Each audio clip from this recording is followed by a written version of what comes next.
Matatizo ya figo part 38. Matatizo ya figo sehemu ya 38. Leo tutajifunza somo nephrotoxicity ni nini? Nephrotoxicity ni nini?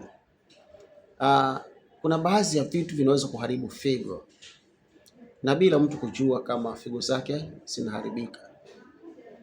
Hali hii inatokana na nephrotoxicity. Nini ni nephrotoxicity? Ni uharibifu wa figo unaosababishwa na madawa, kemikali au vitu vingine vinavyoweza kuwa sumu kwa figo. Kwa hiyo hivyo vitu ambavyo vinaharibu figo kama ni dawa, kemikali au vitu vinavyodhaniwa kuwa ni vya sumu, kwa kundi lake kwa pamoja tunaviita nephrotoxicity. Mifano ya vitu vinavyoweza kuhusika, vitu vinavyoweza kuwa nephrotoxicity. Baadhi ya dawa za maumivu tulijifunza kule nyuma, somo maalum kule nyuma, lakini baadhi ya dawa ambazo ni antibiotics tulijifunza pia kule nyuma. Baadhi ya dawa ambazo ni chemotherapy, dawa za kemo tulijifunza pia kule nyuma, na baadhi ya dawa ambazo ni contrast agent zinazotumika katika baadhi ya vipimo vya picha. Kuna vipimo vya picha tulijifunza pia kule nyuma, picha kama za x-ray na kadhalika.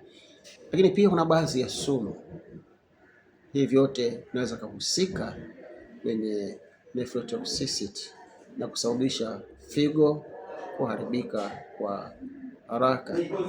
Dalili unazoweza kuziona kutokana na hayo tuliojifunza hapo juu, dalili unaweza kuziona: kwanza, creatinine kuongezeka, creatinine kuwa juu.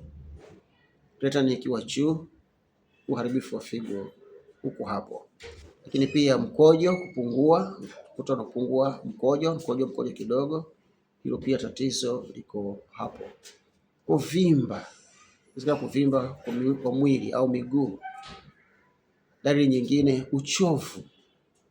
Hiyo pia inaweza kuleta mabadiliko hiyo na ikawa dalili za hali ya figo. Mabadiliko ya electrolytes ila pia inaweza kusababisha matatizo hayo ya figo. Wakati mwingine dalili huwa hasionekani mapema. Ndio maana wagonjwa wengi walio kwenye hatari ya figo ni wale ambao hawazioni au hawaoni dalili hizi kwa mapema. Kwa hiyo wanahitaji ufuatiliaji wa vipimo vya figo kwa karibu zaidi na kufanya tathmini ya vipimo hivyo vya figo kwa haraka zaidi. La msingi hapa la kujua ni kwamba nephrotoxicity ni uharibifu wa figo unaoweza kusababishwa na dawa au kemikali fulani. Kwa hiyo matumizi salama na ufuatiliaji ni muhimu sana kuzingatia kwa mgonjwa huyo. Basi usiache kulike, kushare na kucomment. Lakini pia uwe tayari kuniuliza swali lolote ili tujifunze pamoja vipimo vya maabara na matatizo ya figo kwa njia rahisi na nyepesi zaidi kueleweka. Asante.